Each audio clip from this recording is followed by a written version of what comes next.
And welcome once again to Living in the 21st Century. Joining me today is Maksym Yali. He's a professor for National Aviation University of Ukraine. Maksym, it's really a pleasure to have you on today. Me too, Errol. Haven't seen you for ages. Yeah, yeah, it had been a while, but we have to get back in touch on a more regular basis and cover what's going on in Ukraine, because I think we need to do that now more than ever. I want to ask you this question. A lot of things has changed over the past week, so to speak. We know Joe Biden took a solid stand for Ukraine in terms of giving the monetary support and the continuous support. He really went out on a limb to get things done, get things passed through Congress and so forth, to assist Ukraine. And now he was somewhat forced out to retire, to leave his position, since he didn't perform well in the last debate. And Donald Trump, who happens to be a good buddy of Putin, somehow got a lot of praises for how he did perform, considering that this is a guy who is noted to be a felon right now at this point, waiting sentencing on September 16th, I think it was, speaking to subject correction. He is doing pretty well in the polls. The reality is that his support will always maintain itself. They will always be loyal to him. But he had one idea that when he became president, from day one, he would adopt the strategy of a dictator. And if you have him doing that, which I wouldn't put it past him, he would be on the same line as Vladimir Putin. He'd be on the same line as Kim Jong or Illard, rather, I think that's his name, from North Korea, and also Xi from China, the president of China. He would be on the same level as those other dictators. America stand on democracy. We was established on democracy, but things change over the years, and things change drastically over this past week. How would it really, my question is to you, how would it really impact Ukraine not to have the support or struggling support of the United States should either one or the two get into power in November? Because the reality is Kamala Harris, she is not a seasoned foreign affairs person. She's more known to be along the legal platform of life. This would be something new. How would it affect Zelensky in terms of not having continuous and pledged support or committed support should Donald Trump get in? How would that impact this war? Well, that depends, and depends on the plan. As you know, just a few days ago, a new so-called Trump's plan appeared on Wall Street Journal. Ex-head of Department of State Mike Pompeo proposed it, and actually not the worst variant, because the problem is that yes, during presidency of Biden, United States keep helping Ukraine, given military and financial supply, but unfortunately Biden's administration for these almost 2.5 years of full-scale invasion didn't make up a strategy of victory of Ukraine. So they gave us, United States and Biden's administration, enough weapons to stand, not to allow Russian troops to occupy the whole of Ukraine. But unfortunately, it's not enough for the victory and even to set free the rest of the territory of occupied territories. Besides the decisions made by Biden's administration, well, let's put it this way: we're in a delay with the situation on the front line. Just the recent example, just when Russians started offensive operations in Kharkiv region this year, which on the territories which we deoccupied in 2022 in autumn. So because they could have done it just because Biden's administration forbade us to make strikes on the territory of Russia. So we could see the preparation of this offensive operation, but we couldn't prevent it. And only after that, Biden administration allowed us to use ATACMS, but again, only 100 kilometers away, and the depth of the territory of Russia, just to prevent further such offensive operation, because the situation is changing very rapidly. And unfortunately, if in 2022 Ukrainian troops had more just troops, soldiers prepared, one which allowed us to deoccupy Kharkiv region and Kherson. After that defeats, Putin proclaimed mobilization, and now they have superiority. So we can, besides they built up defense lines in 2022, which led not to successful our offensive, counter-offensive operations last summer. So the superiority now is on the Russian side. Besides, this year they started used cruising bombs, huge bombs, 3 tons already they're using. So they're launching it from the territory of Russia, knowing that we cannot get them there. And because of that, for forbidden decisions. So therefore, for example, I suppose the situation will be like this. Actually, it's not the first time. We know already the war is going on since 2014, actually. That time when Trump became president in 2016, we also were waiting that he would make a deal with Putin, and he would make a pressure on Ukraine. But he didn't, actually. And moreover, he gave us javelins. And, there was a restriction to give lethal weapons from Obama's administration since 2014. So after he failed to negotiate with Putin, his representative, he gave us lethal weapons. So I suppose there will be again such a scenario. So as he mentioned many times, so he will call to Putin and say, if you don't agree for negotiations, I'll give Ukraine everything they need for the victory. And actually this plan I mentioned, Pompeo's, yes, describes what's gonna happen if Putin denies to start peaceful negotiations. I would like to mention to you and to your audience that Putin wants more territories. He wants Zaporizhia and Kherson region. Zaporizhia and Kherson administrative centers, the biggest cities in that 2 regions, we control, and there were no Russian troops in Zaporizhia. So they left Kherson, as I have mentioned, in 2022. So now he wants as a condition for us to give it.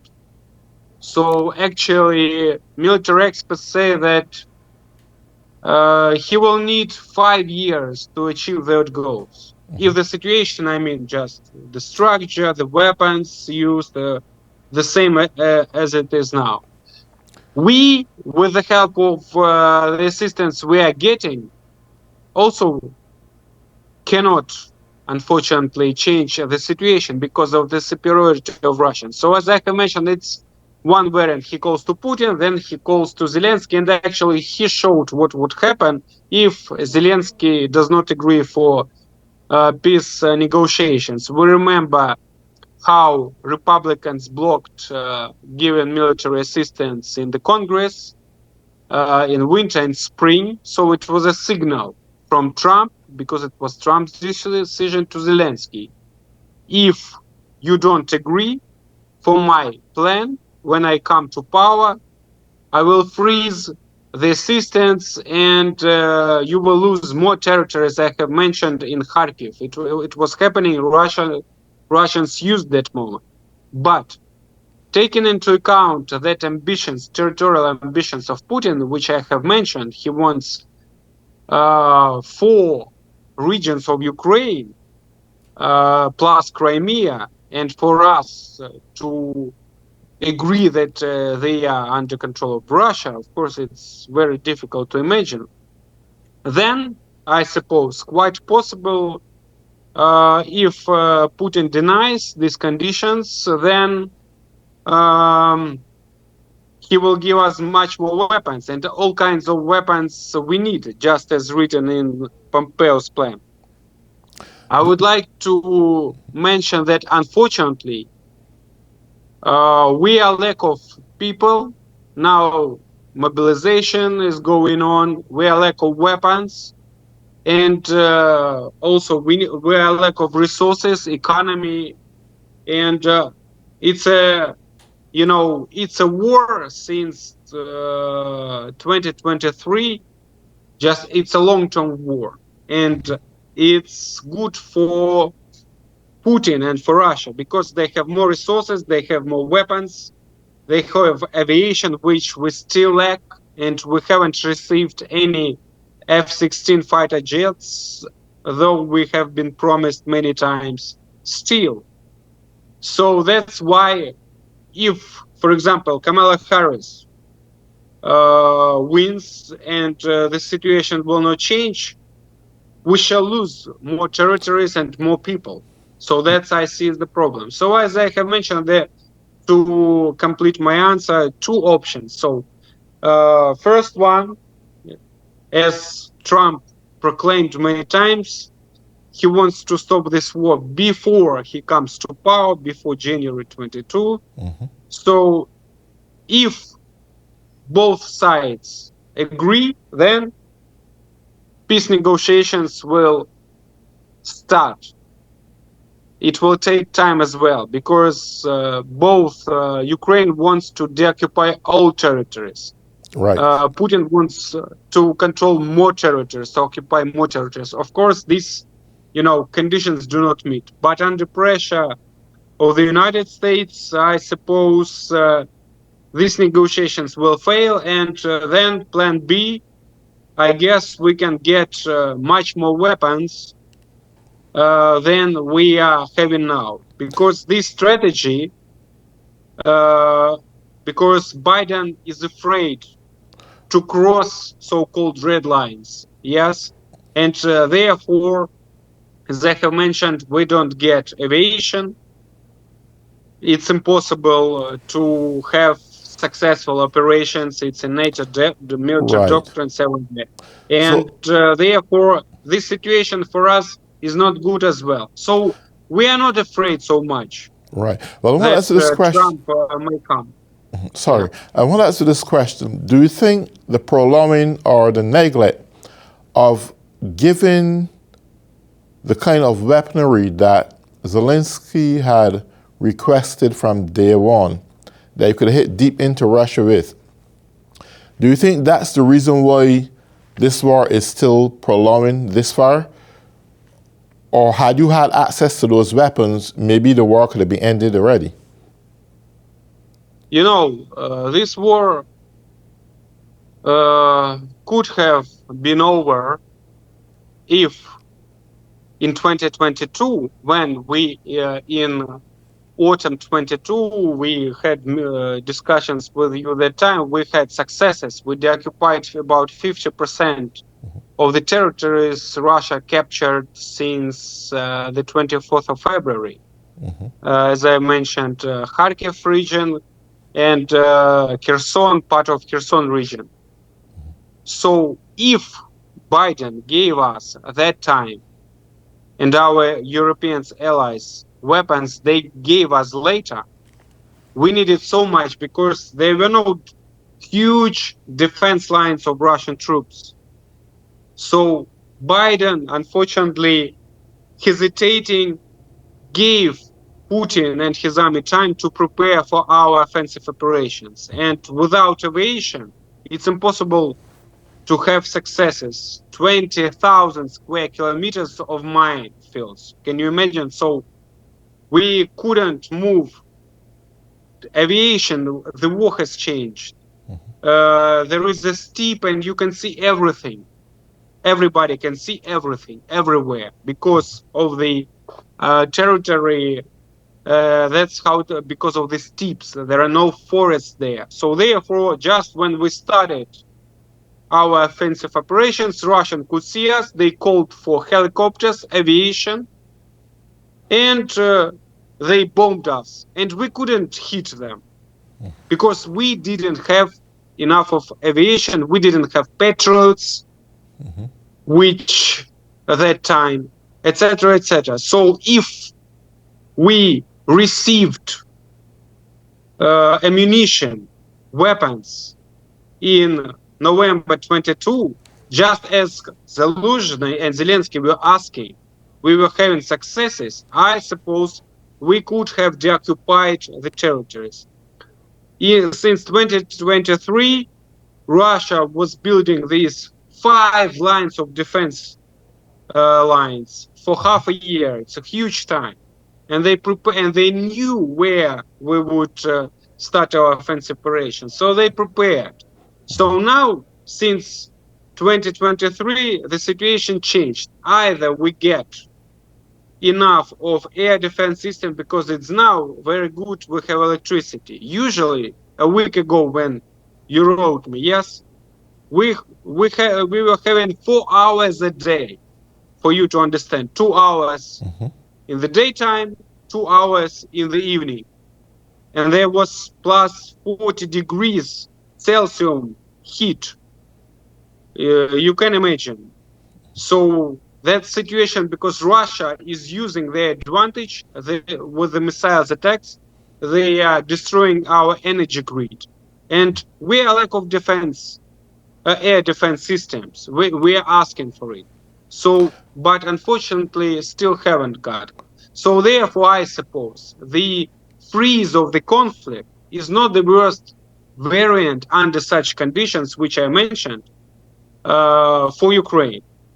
And if we get the invitation to NATO, for example, to European Union, to prevent further war, because it's not the first war, it's already second war. The first began in 2014 when Donetsk and Lugansk were occupied.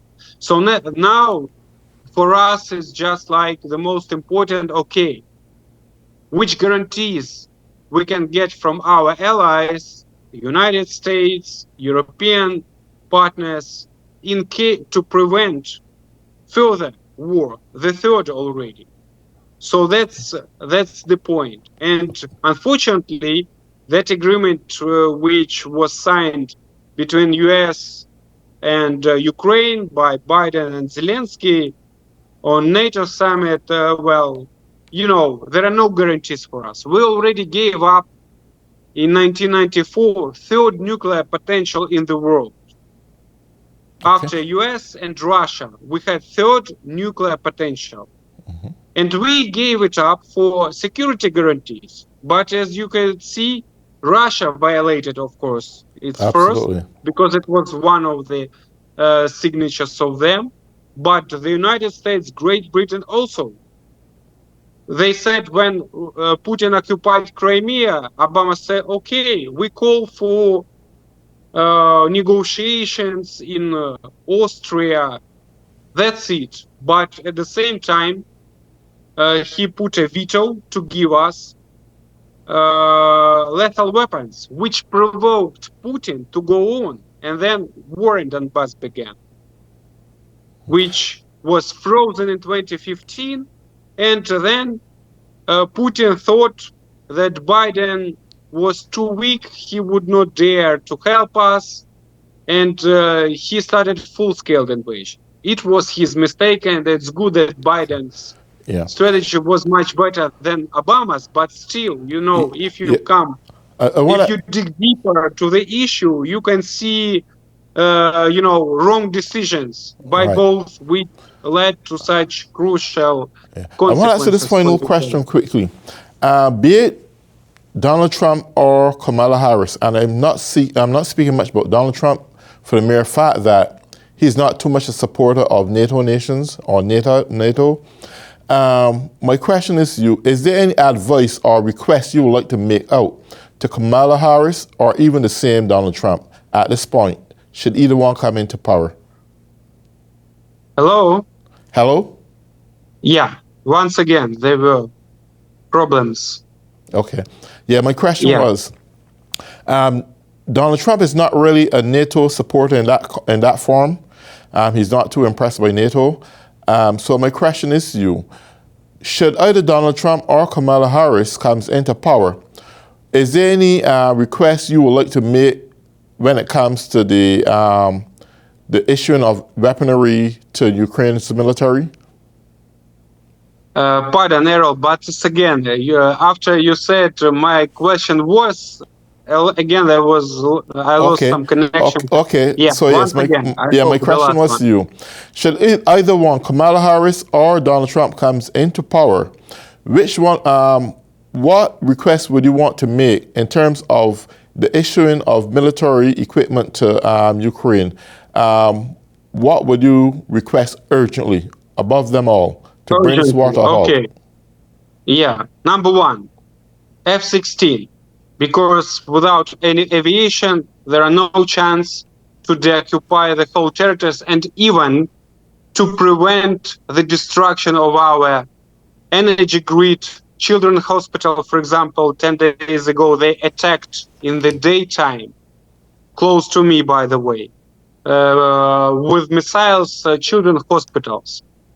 So air defense system, more Patriots to cover the biggest cities at least, and even not weapons, but to allow Ukraine to hit with already given weapons, ATACMS, long-range missiles, deeper to the territory of Russia on the military airports, their fighter jets, which, as I have mentioned, launch missiles and cruise bombs, attacking, destroying our defense lines from the territory of Russia. Because if this line at least 300 kilometers, then the situation will change.